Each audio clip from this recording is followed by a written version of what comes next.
Seigneur, je te crains, car tu as des revirements de situation qui étonnent les hommes. Un jour pour l'homme, c'est 1000 ans pour Dieu. Jésus, Jésus. Alléluia, alléluia. Ah, que du bonheur. Bonjour frères et sœurs, bonjour chers téléspectateurs.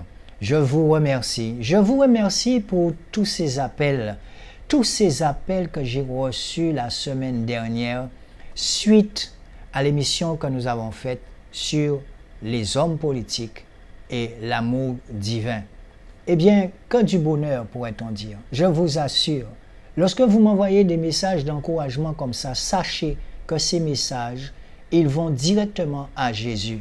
Car moi-même, le serviteur inutile, eh bien, je ne suis là que parce qu'il a désiré que je sois là. Et Seigneur Jésus, je remercie encore les sœurs de Pointe-Noire, les sœurs de Basse-Terre, les sœurs des Abîmes. Je remercie les frères et sœurs de toutes les communes, de toutes les îles qui m'appellent, qui m'encouragent. Mais ce n'est pas moi que vous encouragez, non, je vous assure, je sais que ce n'est pas moi qui parle comme ça. Connais-toi toi-même, dit la parole. Et je découvre que c'est maintenant que je commence à me connaître. Alléluia. Afin que je ne sois pas surpris, encore une fois, lorsque l'autre viendra m'attaquer.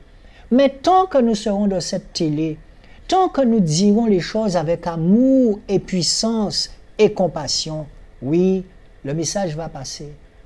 Je suis là et je me dis, Seigneur, mais pourquoi? Pourquoi m'as-tu mis dans cette télé, Seigneur?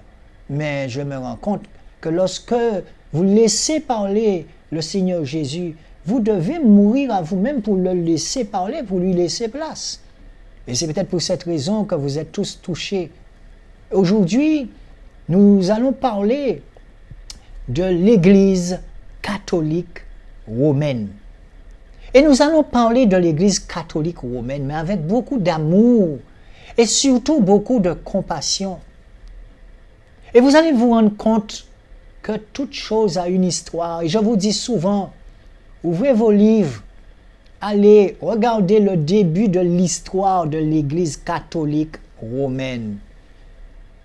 On a souvent tendance à dire que nous jugeons, mais sachez que nous sommes amenés à juger les anges.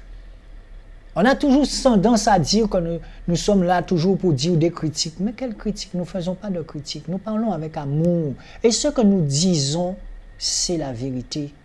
C'est la vérité. La parole de Dieu dit aussi, votre vérité n'est pas ma vérité. Ça, nous le savons. Mais la vérité, c'est que nous ne comprenons pas qu'on puisse tenir des gens captifs dans ces églises bâtiments que Jésus n'a jamais demandé de monter. On pourrait comparer Jésus-Christ à quelqu'un qui est venu pour apporter la vérité.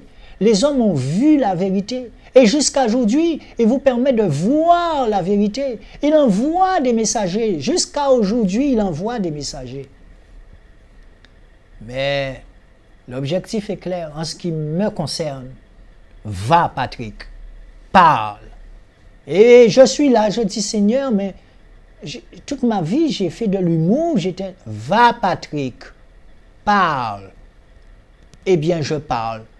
Et aujourd'hui, je vais parler de cette église catholique romaine. Alors pourquoi j'ajoute romaine? Vous savez que du temps des Romains, du temps de César, l'église romaine, eh bien de ce temps-là, eh bien les hommes, on les appelait des pontificaux. Quand on dit que le pape, il y a un terme qui sort pontifical, eh bien César, c'était des termes employés à cette époque, chez les Romains. Oui.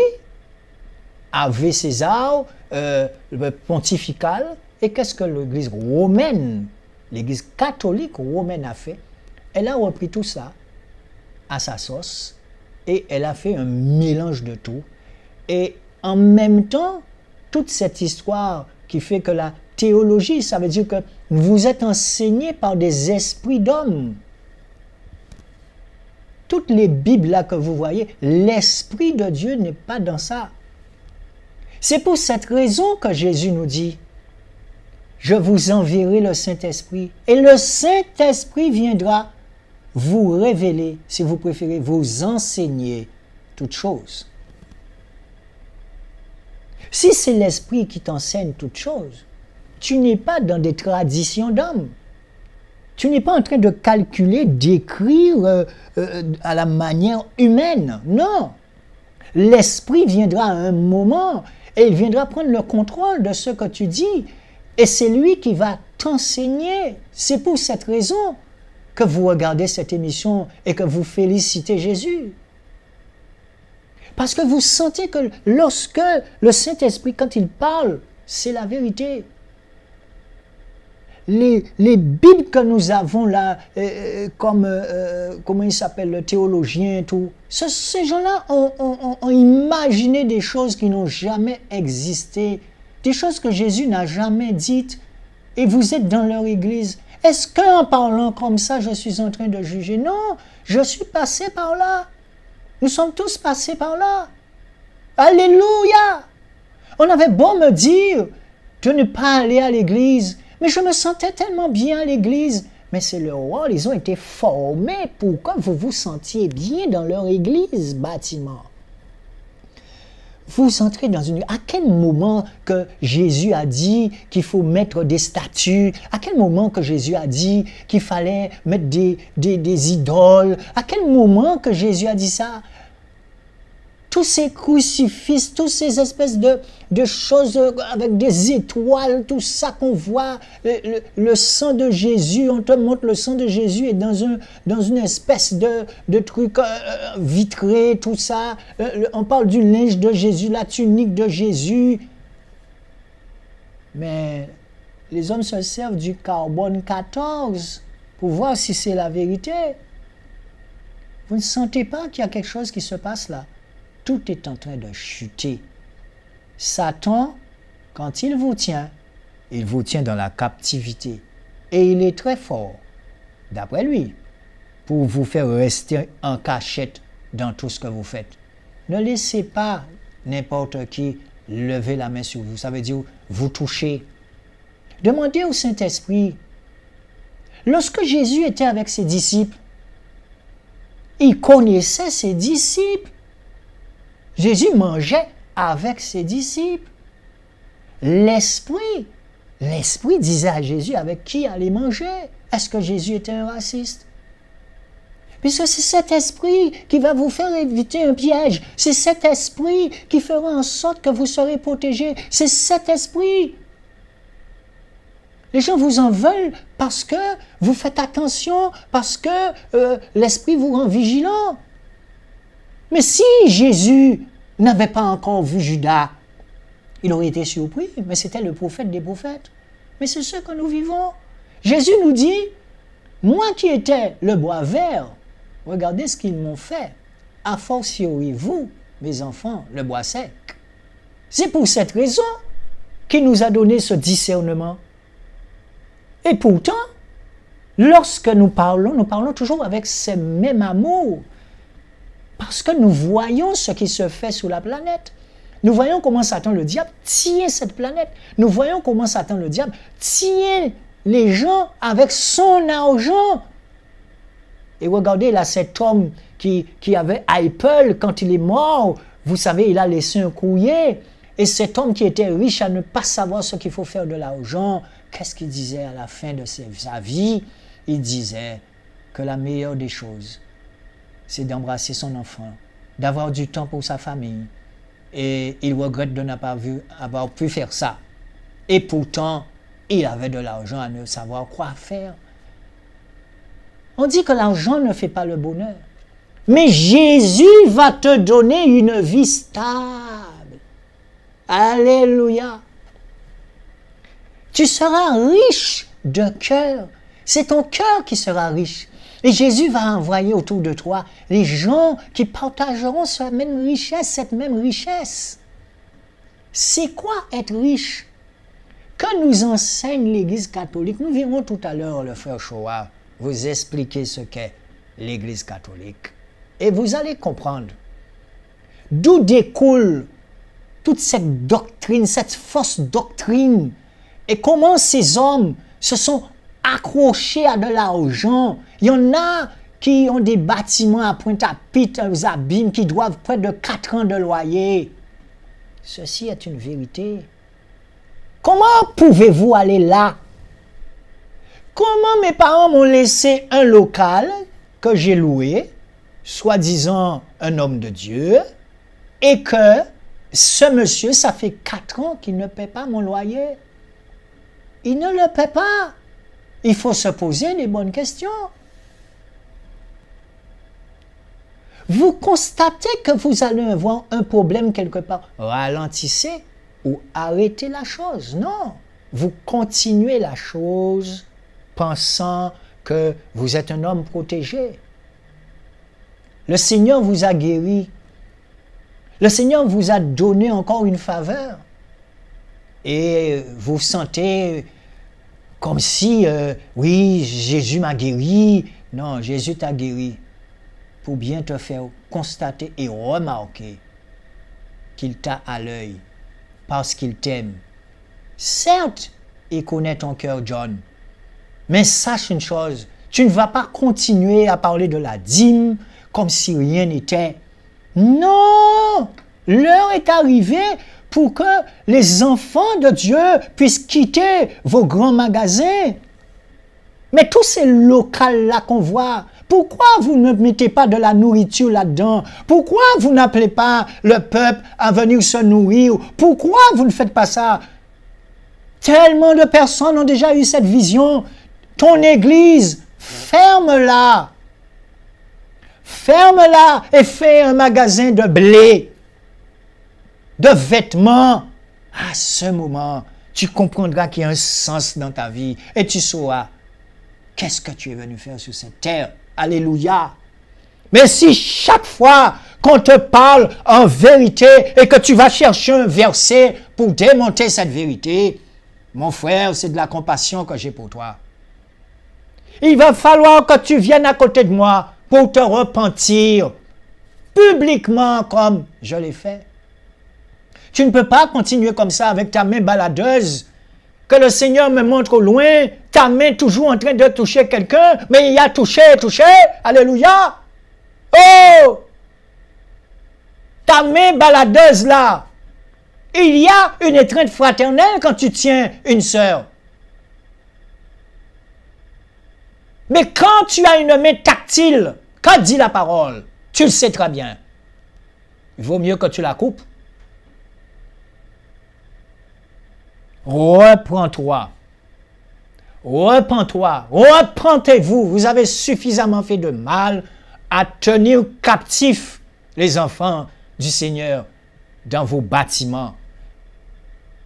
Et une sœur me disait, mon frère, je constate que tout ce qui sort de ta bouche, ce n'est que vérité. Je suis dans cette église, mais c'est rare. Je n'entends jamais le pasteur prêcher sur Matthieu 23, justement, qui parle de ce commerce. Ils n'en vont pas là, ils n'y vont pas. Quand j'entends un pasteur dernièrement dire, oui, il faut faire du social, il faut faire de l'économie, mais il ne faut pas qu'on touche à la politique. C'est normal. Puisque la vérité ne peut pas sortir de ta bouche. Le Seigneur ne t'a pas donné un esprit de peur, il t'a donné un esprit d'amour. Quand quelque chose ne va pas, il faut le dire avec amour. Et il faut aussi apporter des solutions. Dans notre cas, la solution, c'est Jésus-Christ.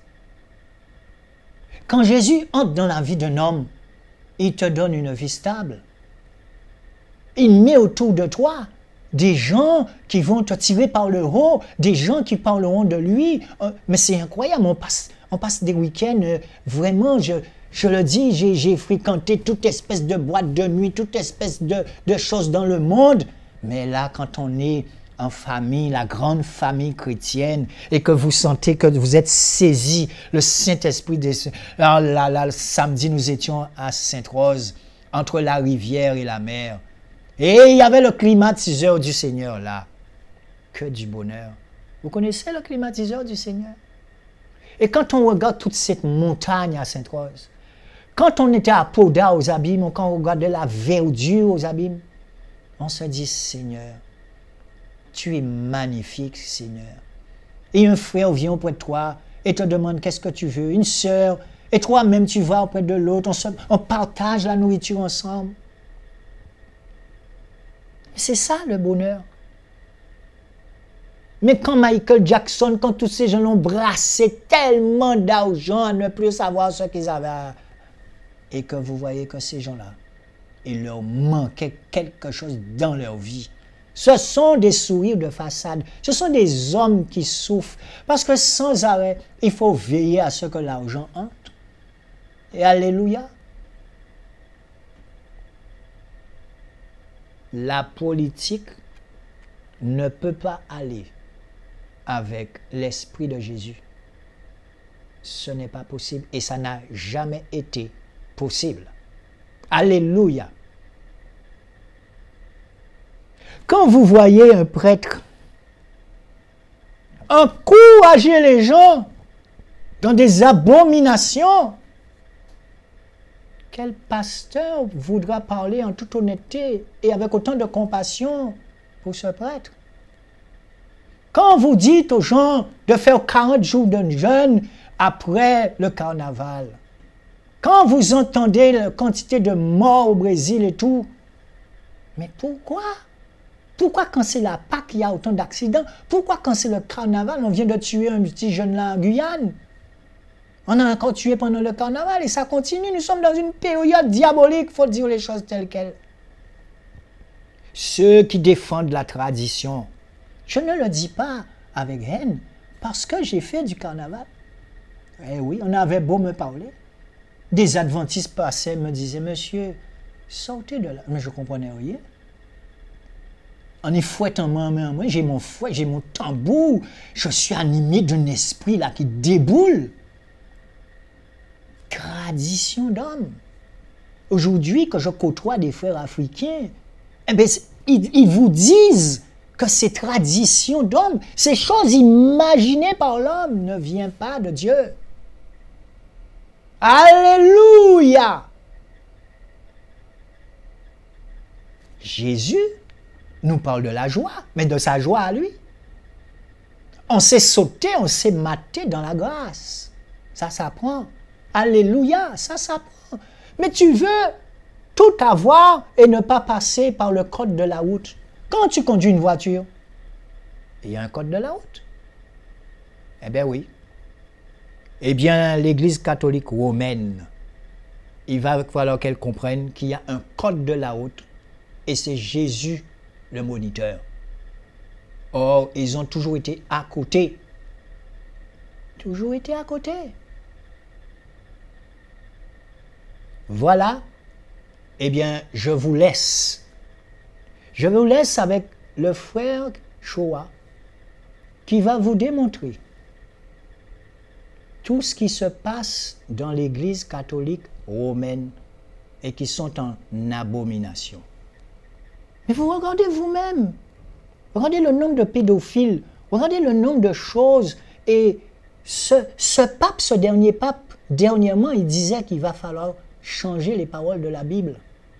Mais je ne sais pas s'ils ont une autre Bible ou s'ils ont caché la vérité. Mais elle viendra, tôt ou tard, elle viendra.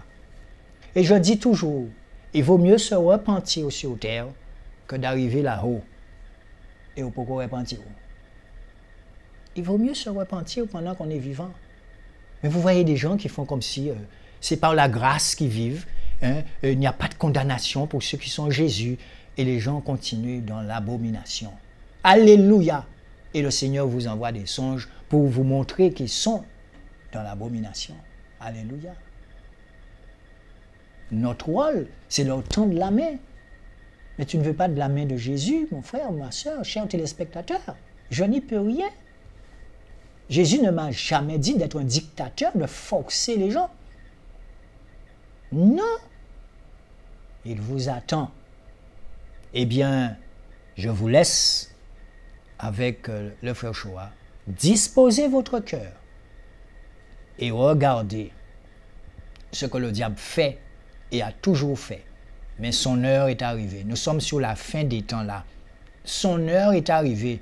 Tout est en train de s'écrouler. Vous avez beau cacher vos abominations, et bien tôt ou tard, le Seigneur vient et il les fait apparaître au grand jour. Un jour pour l'homme, c'est 1000 ans pour Dieu. Vous c'est dit Fabrice? D'accord. Allez, allez. Toi, c'est en moi. Merci pour ce retour, Seigneur. Alléluia. Je vous retrouve dans un petit moment. Beaucoup de pasteurs qui mènent les gens, qui trompent les gens dans leur doctrine, enfin, moi je pense que partout, dans toutes les religions, il y a du bien, il y a du mal aussi. Hein. Enfin, Dans je toutes les sais religions. pas. En fait, Peut-être pas dans tout le bouddhisme, tout ça, mais bon, ok. il y a quand même une part de vérité, même dans le mensonge. C'est sûr qu'il y a des gens, le pape et tout ça, c'est certainement, je ne vais pas le juger parce que je ne les connais pas. Hein. Mhm. Donc certainement, il doit y avoir des trucs pas bien parce que le monde, de toute façon, est couvert par cela. On est dans un nouvel ordre mondial, on le sait.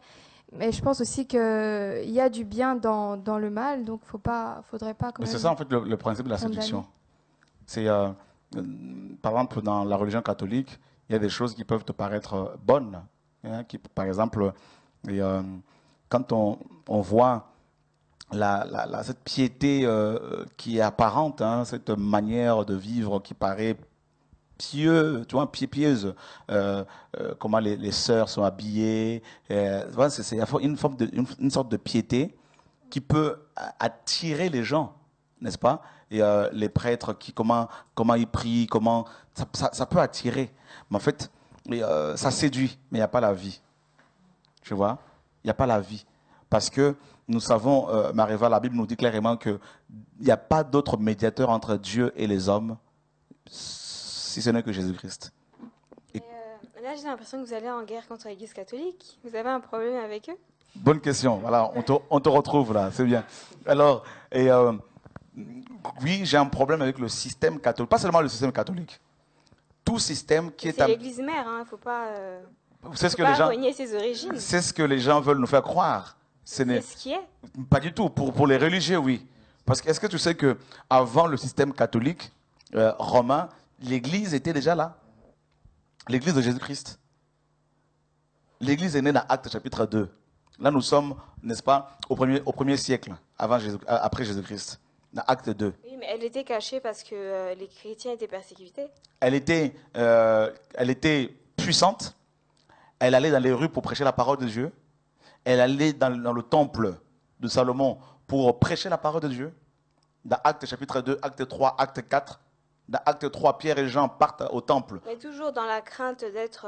persécutés. Voilà. Bien sûr.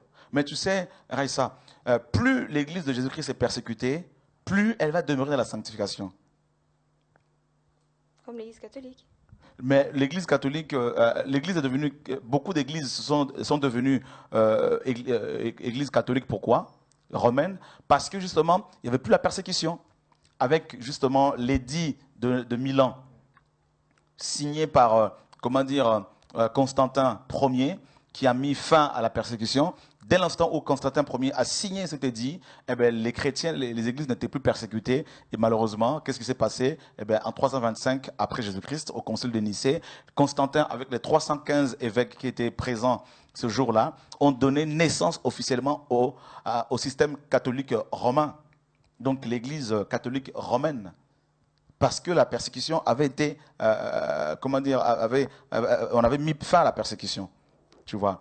Mais bien avant, Raïssa, l'église catholique romaine, les églises de Christ existaient déjà. Et elles étaient persécutées, effectivement. Et elles vivaient simplement, ces chrétiens vivaient simplement leur vie chrétienne. Voilà. Et quand tu vois maintenant ce système catholique romain dans lequel beaucoup se trouvent, très honnêtement, je sais que tu es intelligente. Plus tu vérifies dans la Bible, et tu verras que l'église catholique romaine... Non, mais moi, en fait... Quand je dois faire la part des choses, je ne me limite pas à la pratique du culte. Pour moi, l'important, c'est d'avoir accepté Jésus-Christ. Mais après, si tu vas prier à ta manière... Es-tu catholique? Bien sûr. Ok. Convaincue. Alléluia. Et donc, convaincante. Parfait. Alors, je peux t'assurer que tu parles aussi à un ex-catholique. Et je n'ai rien contre les catholiques comme toi. Rien du tout. La preuve, hein, tu es venu... Avec joie, on t'accueille. Mais par contre, Aïssa, j'ai quelque chose contre, c'est même pas moi, Dieu que je sers, n'est-ce pas, n'aime pas le système catholique. C'est le système, à chaque fois, comme tout à l'heure je te disais, ce ne sont pas les hommes, c'est le système. Je prends un exemple, Raïssa. Tu es catholique, comme tu dis, romaine. Est-ce que tu sais que le mot catholique signifie universel à la base? Et très peu de catholiques le savent, comme toi tu ne le savais pas. Le mot catholique, dans sa définition, dans son étymologie, signifie simplement universel. Donc maintenant, par définition, oui, moi-même aussi qui te parle, je suis catholique, non dans le sens où l'église de Jésus-Christ est une église catholique. C'est-à-dire, le corps de Christ est universel. Il est composé des nations qui ont donné leur vie à Christ. Dans ce sens-là, oui, nous sommes tous catholiques, nous les chrétiens authentiques. Maintenant, il faut faire la différence entre l'église catholique romaine et le mot catholique qui signifie universel. Maintenant, quant à l'église catholique romaine, Raïssa, si tu prends cette église romaine, tu la compares à la parole de Dieu, tu verras que c'est deux choses diamétralement opposées. Et j'insiste, je sais que tu es intelligente, que tu es étudiante, que on t'apprend à faire des recherches. Fais des recherches. Et si tu fais des recherches, d'abord en comparant l'église catholique avec la Bible, tu verras que c'est deux choses diamétralement opposées. Premièrement, le pape est appelé le vicaire de Christ. C'est une abomination. C'est-à-dire le remplaçant, le substitut de Christ sur terre. Ce terme-là fait du pape un Christ terrestre. Mais c'est pas vous qui allez dans les extrêmes. Peut-être que c'était juste une façon de dire comme un prédicateur, une personne qui guide justement le peuple de Dieu. C'est pas moi qui le dis. Pourquoi? Est-ce que tu sais que les propos de pape sont considérés infaillibles? Est-ce que tu sais que la parole du pape a la même valeur d'après l'Église catholique et romaine que la Bible? Dans l'église. Qui lui a donné ce statut? L'église elle-même. Ok, l'église catholique. Donc ce n'est pas Dieu. C'est un peu comme un gouvernement. Il y a quelqu'un à la tête. Même dans les familles, il y a toujours quelqu'un à la tête de... Ok, mais il se trouve que, Mariva, que c'est Christ maintenant qui est la tête. Oui. Non, mais le Christ est la tête. Mais on essaie juste de mettre un peu d'ordre. Non, pas du tout. Sans les vénérer, on ne se met pas à genoux devant le pape, on ne prie pas le pape de nous. Le problème, Mariva, c'est que le pape est vénéré et tu le sais. Et même à l'époque de la naissance de l'Église, ici par exemple, peut-être que je me trompe, le premier c'était Pierre, non? Le premier apôtre qui a bâti l'Église. Non, pas du tout. C'était qui? C'est Christ qui l'a bâti. Non, je veux dire, après sa mort, celui qui a continué l'œuvre. C'est les 12 apôtres. Oui, le premier. Il n'y a pas de premier, les 12. Justement, le catholicisme romain interprète mal le passage de Matthieu chapitre 16, verset 18, où Christ disait, « Et moi, je te dis que tu es pierre à pierre, et que sur ce roc, je bâtirai mon église. » Il y a un jeu de mots là, tu vois. Et moi, je te dis que tu es pierre, Pétros en grec, qui donne en français « petit caillou », qui n'a rien à voir avec le nom de Pierre. Parce que l'église de Jésus n'est pas composée de toutes les personnes qui se prénomment Pierre. Vous ne comprenez pas. Donc, la première église qui a été bâtie, officielle. C'est l'église de Acte 2, bâtie par le Saint-Esprit. Donc, voilà, c'est par exemple la personne, justement, qui était chargée de diriger le peuple de Dieu. S'il disait quelque chose, c'est pas un simple croyant qui allait venir le contredire. Ah si. Non. Mais on peut le lire. Parce que lui... Est-ce que tu veux qu'on le lise à chaque fois ou pas? On ne peut pas contredire quelqu'un qui a... on ne peut pas contredire une personne qui a déjà une connaissance biblique avancée. Mais si la personne te conduit à l'erreur, dans l'erreur, tu fais quoi? Après, ça, c'est le dialogue. Mais on ne va pas contredire au point de... Comme vous dites que le pape, la parole du pape, c'est erroné, c'est que du pipeau, il faut tout contredire. Non, en fait, on ne peut pas remettre tout en question. Non, c'est pas ce que je dis. Il y a des règles qui sont établies ce que je dis, dans chaque religion. Ce que je dis, c'est que déjà, Christ n'est pas la religion. C'est ça la différence, Raïssa. Et il faut Et justement, voilà, vous me rejoignez. Si Christ n'est pas la religion, pourquoi vous vous attardez aux petits détails des cultes, par exemple, de la Vierge Marie, des cultes? Parce que, en fait, tout ça, même la Vierge Marie, elle n'est pas à son propre service, elle est au service de Dieu. Pourquoi vous... Elle est où, Marie, actuellement? Elle est au ciel, bien sûr. C'est ce que la Bible te dit? C'est ce que je suis convaincue. En tant que mère du Seigneur, elle a porté le Seigneur en elle. Je ne pense pas qu'elle doit être en enfer. C'est la seule reine que Dieu a considérée. C'était un très bon débat. Ça, c'est biblique. Elle ne peut pas être en enfer. Car... Non, elle n'est pas en enfer. Mais elle est morte et elle attend la résurrection. L'ange Gabriel elle a été élevé. C'est écrit où? Comme, tout à fait comme Abraham et Abraham n'a pas été élevé. Et Moïse, entre les deux. Non, Moi, je Moïse... ne connais pas très bien les passages bibliques, mais en tout cas, j'ai une approche générale de la Bible. Donc, je ne parle pas avec précision, mais... Alors, moi, je te conseillerais d'avoir une approche beaucoup plus détaillée, Raïssa, parce que je sais, comme on a eu cet entretien cet après-midi, que Dieu va t'éclairer davantage. Ça, je suis convaincu de cela. Laisse-moi te dire ceci. Est-ce que tu sais qu'il n'y a aucun verset dans la Bible où l'on dit où c'est écrit que Marie est la mère de Dieu? Est-ce que tu sais qu'il n'y a aucun verset dans la Bible qui le dit? Mais alors, quand on raconte la naissance? Non, c'est même pas ça. Mais l'ange Gabriel, quand il avait apparu à Marie, quand il était apparu à Marie, il lui a bien dit qu'elle a trouvé grâce parmi toutes les femmes. Bien sûr. Auprès de Dieu et qu'elle va porter un fils. Ah, le fils de qui? Le fils du Seigneur. Le fils de Dieu. Ok. Par l'action du Saint-Esprit et que voilà. elle appellera Jésus. Ok. Mais je te pose une question maintenant, Mariva. Sa mère. Je te pose une question, Mariva. Avant que Christ ne soit dans le ventre de Marie, il était où? Mais Dieu n'est pas venu comme ça. Il a attendu une réponse de Marie. Okay. Marie a dû dire oui, je suis la servante du Seigneur, qu'il me soit fait selon sa volonté. Amen, c'est écrit. Mais maintenant, dis-moi, avant que Christ ne soit dans le ventre de Marie, il était où? Moi, je pense qu'on est tous... Vous ne le savez pas. Hein. Ah si, c'est écrit. Non, moi, je pense que... Prends la Bible. Hébreux chapitre 7. Hébreux chapitre 7. C'est un bon... les descendants de Jésus, non? C'est une bonne discussion. Et Hébreux chapitre 7.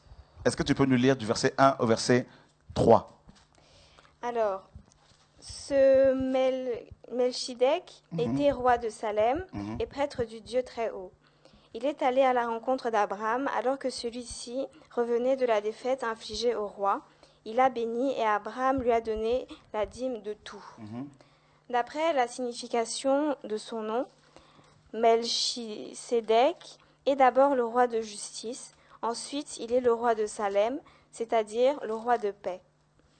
On ne lui connaît ni père, ni mère, ni généalogie, ni commencement de jour, ni fin de vie. Tu te rends compte? Mais rendu semblable au Fils de Dieu. Tu te rends compte? Et reste prêtre pour toujours. Tu te rends compte ici? On nous dit que ce Melchisédek est rendu semblable au Fils de Dieu. Et Jésus-Christ, en tant que Dieu, on nous dit ici, il est sans père, sans mère. C'est Dieu n'a pas de père, Dieu n'a pas de mère. Raïssa. Donc, si Marie est la mère de Dieu, ça pose un problème. Ça veut dire qu'une mère existe, les mères existent avant leurs enfants. Non, en tant que Seigneur et Dieu, en tant que Dieu créateur de l'univers, il n'a pas de mère. Ok. Mais en tant que Dieu fait homme. Voilà, on en arrive. Il a une mère. Tu as très bien répondu. Et je pense que... En tant que Dieu fait homme, donc en tant qu'homme, Jésus-Christ a eu une mère. Il y a le mérite louange. D'accord. Non, pas du tout. Attention. En tant que mère, en tant qu'homme, Jésus-Christ a eu une mère et un père adoptif. D'accord? Maintenant, Marie, est-ce que tu sais que Marie elle-même se considérait comme une pécheresse? Et justement parce que... C'est par humilité qu'elle le disait. Elle se considérait... Mais on dit qu'elle est immaculée conception. C'est écrit où? Mais, non, mais ça, c'est par des apparitions même. Comment? Elle se dévoile en tant que ça. Non, c'est pas du tout. C'est écrit nulle part dans la Bible. Raïssa. Non, mais même Jésus le disait que on va être éclairé plus tard par le Saint-Esprit, non? Bien sûr, donc, bien sûr. Jusqu'à aujourd'hui, je pense que le Saint-Esprit continue à agir dans nos vies. Oui, mais pas dans le sens où... Non, mais elle est apparue à Lourdes. Je ne vais pas te couper, excuse-moi. Hein. Ok. Mais elle était apparue à Lourdes et elle disait de se présenter comme étant l'Immaculée Conception. Et les messages qu'elle transmet, ce ne sont pas des messages allant à l'encontre de ce que... Raïssa, mais on va faire ceci. On va faire ceci. Elle est et reste la servante du Seigneur malgré... On va lire toujours la parole. Et Mariva, je sais que tu aimes aussi le Seigneur, que tu veux être enseigné. Il faut tout faire. En fait, nous devons baser nos convictions, nos expériences sur la parole de Dieu. Maintenant, on va prendre un passage dans Galates chapitre 1. D'accord? Vous voyez, depuis tout à l'heure, je vous ramène toujours la parole. Hein? Je ne vous parle pas en dehors de la parole. Voilà, Raïssa. Toujours, je vous dis, voilà ce que la Bible dit. Et tu vois que depuis tout à l'heure, vous parlez, mais toujours par rapport aux expériences. Voilà, Marie a dit ceci, Marie a dit cela, mais ce n'est pas écrit. Le problème, quand nous serons jugés à la fin du temps, Dieu nous jugera par rapport à la parole. Il nous dira, qu'est-ce que ma parole vous a dit? Mais si par exemple, la croyance en la Vierge Marie me pousse encore à aimer encore plus Jésus, en quoi vous me reprochez? Justement, notre croyance doit être basée sur la parole écrite.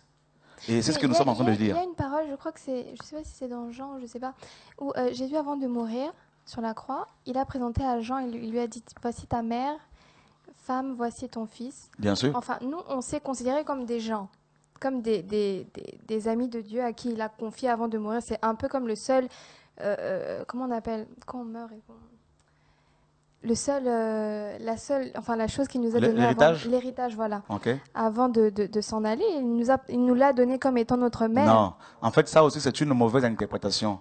Et tout simplement parce que Marie se retrouvait seule, n'est-ce pas? Et le Seigneur a voulu certainement qu'elle soit à côté de Jean. Et on la voit effectivement après la résurrection du Seigneur avec Jean et Pierre et Jacques dans Acte 2. Dans Acte 1, pardon. Et elle-même priait également le Seigneur pour la venue du Saint-Esprit. Mais je voudrais d'abord qu'on lise un passage dans Galates chapitre 1. Si tu peux nous lire. Galates 1, 7 à 9.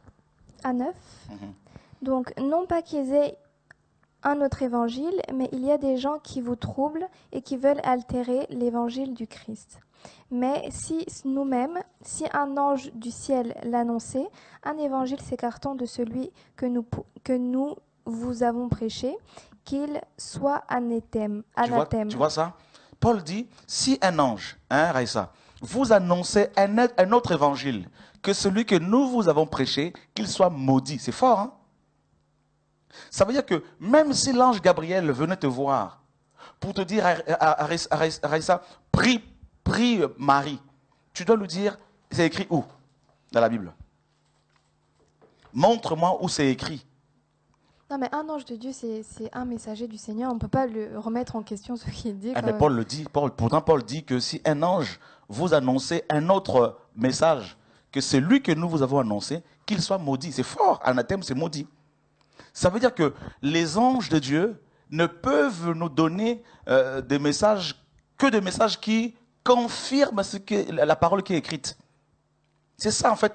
En fait, la parole est comme une boussole. Tu vois ce que je veux dire? Si je viens te voir et je te dis, Mariva, voilà ce que tu dois faire. Fais ceci, fais cela. Tu dois me dire, mes frères, c'est écrit où?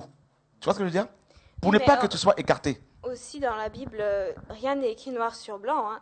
La Bible, c'est plein de métaphores et de figures de style incroyables. Tu ne veux pas lire, par exemple, il y a un verset, on dit, si tes yeux te poussent au péché, si ton bras... Arrache-les.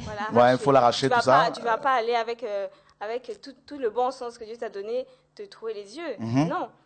Il y a des choses cachées. Je suis d'accord. Qui seront révélées en temps voulu. Non, les choses cachées ont toutes été déjà révélées. Les choses dont nous avons besoin pour notre salut, on peut le lire encore.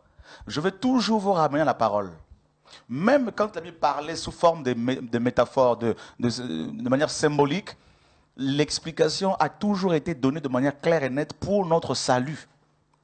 Tu prends un exemple, un autre passage. Est-ce que tu peux nous prendre 1 Timothée chapitre 2, verset 5? Je veux vous fatiguer avec des versets pour vous ramener toujours. C'est ça la parole de Dieu, n'est-ce pas? C'est ça la parole. On est en France, d'accord? Il y a des lois. Tu passes ton permis, un exemple. Hein, Mariva? Maintenant, si tu ne respectes pas le code de la route, qu'est-ce qui se passe? Suspension de permis, amende. Voilà, on te sanctionne. Donc, Dieu, c'est pareil. Le code de la route est comme une Bible pour les conducteurs. Pour savoir comment conduire correctement, il faut, une personne qui veut conduire correctement en France, éviter les ennuis, il faut qu'elle connaisse le code de la route. Non mais frère, moi il y a un truc, je sais pas, nous, les catholiques en général, je ne sais pas comment les autres catholiques prient, je ne sais pas, mais moi en tout cas, d'après ce que ma mère m'a appris, d'après ce que... On a reçu comme éducation, c'est pas qu'on prie Marie comme étant une déesse. Tu vois, même quand on dit « Je vous salue Marie, pleine de grâce », on répète juste ce que l'ange avait dit, juste pour... D'accord. Mais le problème, c'est que... Notre vie chrétienne, qu'elle soit là, qu'elle soit comme une mère pour nous. Vous voyez, comme la mère guide son enfant, qu'elle soit là pour nous. Ok, mais le problème aussi, c'est que vous avez reçu une éducation, l'éducation catholique, d'accord? Et ok, je n'en disconviens pas. Mais le problème, c'est que votre éducation catholique, notamment, doit être en accord avec les Saintes Écritures. C'est ça le problème. On n'est pas chrétien parce qu'on a reçu une éducation protestante, catholique, évangélique. On est chrétien parce qu'on a reçu Jésus et qu'on accepte de marcher selon la parole écrite. C'est ça être chrétien. Être chrétien, c'est pas parce qu'on a reçu une éducation de la part de nos parents. Moi, je fus catholique, allant à l'église Saint-Martin. Mais quand Dieu m'a ouvert les yeux et que je me suis rendu compte que ce que l'on faisait là-dedans, la plupart des pratiques n'avaient rien à voir avec la parole de Dieu, et j'ai vérifié. Et je me suis aperçu que c'était faux. Et j'ai dû me repentir. Et comme beaucoup de prêtres catholiques le font, ils se rendent compte, de plus en plus, il y en a qui se rendent compte que effectivement, le fonctionnement catholique contredit la parole de Dieu. Tu prends 1 Timothée chapitre 2, verset 5, qu'est-ce que la parole nous dit? Car il y a un seul Dieu et aussi un seul médiateur entre Dieu et les hommes, Jésus-Christ homme. Car il y a un seul Dieu et aussi un seul, Raïssa, médiateur entre Dieu et toi, un seul. Et on nous le présente, c'est Jésus-Christ homme.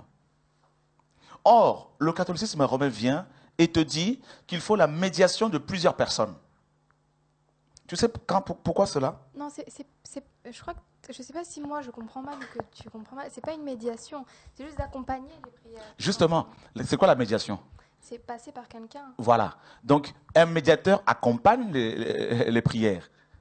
C'est ça en fait. Qui les apporte à votre place. Parce que nous aussi on prie, mais je pense que même quand vous demandez à votre père quelque chose, vous à votre mère à chaque fois, et que même si elle refuse, elle dit non, et que vous insistez, s'il vous plaît, je pense que que plusieurs personnes viennent parler à votre père. Ça ne marche pas comme ça avec Dieu. Dieu n'est pas dans les sentiments. Il n'est pas... Mais pourtant, il y a plein de passages où il est dans les sentiments. Enfin, pas du tout. Loin de là. Parce que regarde, je ne sais pas si c'était Moïse ou... Il y avait un des... Je ne me rappelle plus très bien, qui disait, si tu trouves au moins une seule personne dans ce pays et que tu... C'est la prière d'Abraham. Oui, d'Abraham. Et que tu le juges bon, il a intercédé pour eux. Ok. Malgré que Ok. Il a intercédé. Abraham était vivant. Il n'était pas mort. Il a intercédé et Dieu est intervenu. Pourquoi? Parce qu'il y avait au moins quelques justes qui étaient là à Sodome, donc notamment Lot. Tu vois, non? Donc, dans la Bible, Raïssa, aucun saint n'a accompagné après sa mort la prière de quelqu'un. Il n'y a pas un seul exemple dans toute la Bible d'une personne chrétienne décédée qui aurait accompagné les prières de quelqu'un. Ça n'existait pas de Genèse à Apocalypse. Et c'est pour cela que le passage que nous avons lu... Mais pourtant dans Tobie, tu connais Tobie? Voilà, là tu parles Tobie.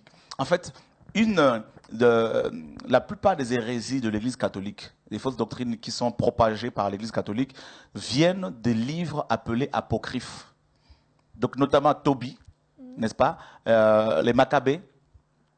Et ce sont des livres apocryphes, c'est-à-dire des livres cachés, des livres qui contredisent en fait le message des apôtres, le message que Christ est venu prêcher. Et c'est pour cela que ces livres ont été écartés de la Bible. Et le catholicisme romain, avec la Bible de Tob, la traduction écuménique de la Bible, ou la Bible de Jérusalem, a introduit ce livre-là. Donc il y a une contradiction. Parce que Dieu ne se contredit pas, Mariva. Comment Dieu peut-il dire dans Hébreux 9, Raïssa, 27, qu'il est réservé aux hommes de mourir une seule fois après quoi vient le jugement? Et ce même Dieu va aller dire à Tobie qu'après la mort, même si quelqu'un meurt dans le péché, on peut prier pour son âme et Dieu peut la sauver. Il y a une contradiction. Et ensuite, qu'est-ce qu'on va aller dire aux musulmans? Qu'est-ce qu'on va aller dire aux hindous? Si l'on présente un Dieu qui a un problème de compréhension, un Dieu contradisant, il y a un problème. Donc c'est pour cela que ces livres ont été écartés. Tu vois. Et dans les Écritures, vous savez, lors des noces de Cana, Marie est intervenue auprès de Jésus-Christ parce qu'il n'y avait plus de vin. Et tu sais ce que le Seigneur lui a dit? Femme, qu'y a-t-il entre toi et moi? C'est fort. Non, il a dit femme, mon heure n'est pas encore arrivée. Non, oui, tout à fait. Pour te montrer que, et déjà Marie n'était pas décédée. Déjà, Christ n'était pas non plus mort et ressuscité. Mais le Seigneur lui dit carrément, il n'y a rien entre toi et moi. Et quand des gens vont le voir dans Marc chapitre 4, pour lui dire que ta mère et tes frères sont dehors et ils te demandent, le Seigneur a dit, qui est ma mère, qui sont mes frères? Il regarde la foule et dit, voici ma mère, voici mes frères et sœurs, car quiconque fait la volonté de mon Père qui est dans les cieux, celui-là est mon frère, ma mère, mon père, enfin ma mère, mon frère. Donc c'était une façon d'introduire justement la charité dans son optique de passer au-delà des apparences, au-delà des préjugés. Non, en fait là le Seigneur établissait une vraie famille, parlait de la famille spirituelle. Justement, au-delà des préjugés, au-delà de la couleur de la peau et tout ça. C'était une façon de préparer les gens à la nouvelle religion, justement. Non, Christ n'est pas venu. Je comprends ce que tu veux dire. À la vie de l'esprit. Voilà. Mais en fait, quand il disait que celui qui fait la volonté de mon Père, celui-là est mon frère, ma mère. Or, la volonté de Dieu, Raïssa, c'est quoi? La volonté de Dieu nous est révélée dans ce livre. Et moi, en tout cas, c'est pas pour faire langue de bois, mais en tout cas, je suis convaincue que depuis que je pratique le culte, depuis que je pratique le culte comme je le pratique, il m'est jamais arrivé de problème vraiment au point Mais de tu sais que les bouddhistes te diront la même chose. C'est ça le problème. C'est-à-dire, les bouddhistes te diront la même, les musulmans. Oui, mais ils ne croient pas en Jésus-Christ. Non, mais le problème c'est que les témoins de Jéhovah te diront la même chose. Mais eux, ils croient en Jésus. Mais non, mais ils déforment parce que j'étais témoin de Jéhovah aussi. Vous touché à tout, on dit. Bien sûr. Mais pour pouvoir défendre la parole de Dieu, comme je te disais, je suis passé par plusieurs chemins. C'est pour cela qu'au jour d'aujourd'hui, je peux, grâce au Seigneur, bien sûr, défendre un tout petit peu la parole de Dieu, parce qu'il y a une expérience un tout petit peu derrière. Il y a l'esprit, mais il y a aussi l'expérience que Dieu m'a donnée. J'étais témoin de Jéhovah pendant des années avec Kotoya, mon frère, qui est resté témoin de Jéhovah pendant 30 ans, qui était pasteur là-bas. Donc, j'étais un peu aussi chez les branhamistes pour voir un peu comment ça se passe. Chez les musulmans aussi, il fut un temps, quand j'étais petit, j'allais un peu pour voir un peu comment ça se passait. Donc j'ai fait un peu de recherche, un peu une étude générale des choses, et je te dis qu'il y a des musulmans qui vont te dire, mais moi je prie Allah, je me sens bien, Allah me parle. Il y a des branhamistes qui vont te dire, moi c'est pareil, je prie Branham et il me parle. Il y a des gens qui vont te dire, moi je prie Simo Kimbangu, ils sont convaincus, ils vont te dire que Simo Kimbangu m'est apparu, que la femme de Simo Kimbangu m'est apparue. Il y a des vidéos sur le net qui circulent, qui te disent, mais oui, elle nous est apparue, elle nous a parlé, elle nous a même guéri. Et c'est pour cela, Mariva, Raïssa, vous ne pouvez pas mettre les expériences au même pied d'égalité que la parole de Dieu. Ça veut dire que quelqu'un qui te dit, moi j'ai reçu une vision de Marie, quelqu'un qui te dit, moi j'ai reçu la vision de Bouddha, moi j'ai reçu la vision de Simo Kimbangu, ce prophète congolais, moi j'ai reçu la vision de Maman Mouilou, la femme de Simo Kimbangu, tout ça. Donc Dieu m'a parlé. Mais non, parce que ces expériences-là, Satan est maître en imitation, en déguisement. Il se déguise en ange de lumière, nous dit la parole. Tu vois? Mais ce que vous allez faire désormais, c'est de dire à chaque fois, oui, ce que vous dites là, c'est vrai, mais c'est écrit où? C'est ça, être chrétien. Ce que vous dites là, c'est vrai, ça paraît beau, que Marie est apparue là-bas, que machin, tout ça. Mais oui, mais c'est écrit où? Prouvez-le-moi dans la parole. Oui, Marie était une femme de Dieu, particulière. Une femme qui a reçu une grâce qu'aucune autre femme n'a reçue. Ça, c'est clair. Celle de donner naissance au Messie. Mais, cela ne fait pas d'elle, n'est-ce pas, quelqu'un de plus saint, une personne de plus sainte que vous et moi. Elle a eu une grâce tout simplement. Et Marie, elle a accompli son œuvre, comme Paul a accompli son œuvre, comme Pierre, Jacques et Jean. Et ces personnes qui ont servi le Seigneur avec beaucoup de force, avec intégrité, sont décédées. Elles attendent la résurrection des morts. N'allons pas leur donner des places que Dieu ne leur a pas données. N'allons pas leur attribuer des fonctions, des titres que Dieu ne leur a pas donnés. Et c'est ça l'erreur. Et je suis convaincu que ces personnes, Marie, tout ça notamment, si elle apprenait tout ce que les gens font, tout ce culte qui tourne autour d'elle, je suis convaincu qu'elle se retournerait dans sa tombe. Elle dirait aux gens, arrêtez de me parler parce que je suis décédé. Arrêtez de parler à tel saint. Je suis convaincu de cela parce que ça, ce n'est pas écrit dans la parole de Dieu. Et tu sais, la sincérité n'est pas synonyme de vérité. Il y a beaucoup de catholiques comme toi qui sont sincères dans leur démarche, dans leur marche chrétienne. Il y a beaucoup de musulmans qui sont sincères dans leur démarche. Il y a beaucoup de bouddhistes qui sont sincères dans ce qu'ils font. Tout comme quelqu'un qui prend un avion pour Paris, qui prend un avion à Paris pour New York, croyant aller à New York, mais pourtant l'avion part à l'île de la Réunion.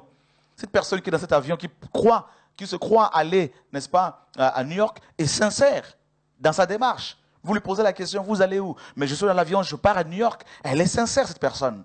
Pourtant, elle est dans, n'est-ce pas, l'erreur.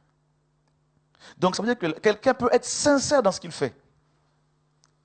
Comme les parents qui vous ont, votre maman notamment, qui vous a parlé qui vous a donné cette éducation en tant que bonne mère, elle vous a transmis cet héritage. Donc, on peut faire des choses avec honnêteté, avec intégrité de cœur, mais alors qu'on est complètement dans l'erreur. Comme l'apôtre Paul, qui, n'est-ce pas, était zélé pour les traditions des hommes. Dans Galates chapitre 1, il le dit au verset 13, 14 à 15 là-bas, qu'il était plus zélé pour les traditions de ses pères que pour le Seigneur Jésus-Christ. Il croyait bien faire, persécutant même les chrétiens. Mais quand Dieu lui a ouvert les yeux, Paul a réalisé, Raïssa, qu'il était complètement égaré. Complètement égaré.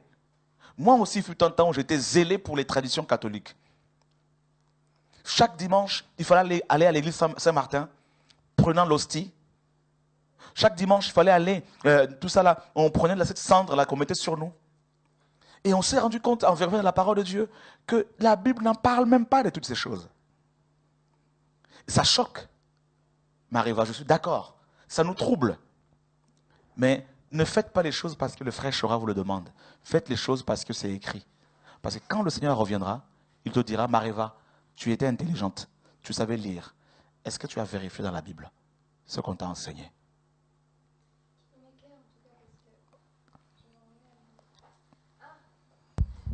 Qu'il m'éclaire en tout cas, moi je m'en remets au Seigneur. Donc il est en train de le faire justement. Et plus Dieu va t'éclairer, plus tu vas être secoué. Plus Dieu va t'éclairer, plus ton entourage ne va pas te comprendre. Plus Dieu va nous éclairer, plus on se dit, waouh, tout ça d'années dans le faux. C'est incroyable. Est-ce que tu sais que le Jésus qu'on nous présente à l'église catholique, ou même dans les églises, certaines églises évangéliques, ce Jésus complètement avec des yeux bleus, des cheveux blonds aux yeux bleus, ce Jésus n'est pas biblique. Le Jésus de la Bible avait la peau mate. Foncé. Foncé. Tu te rends compte?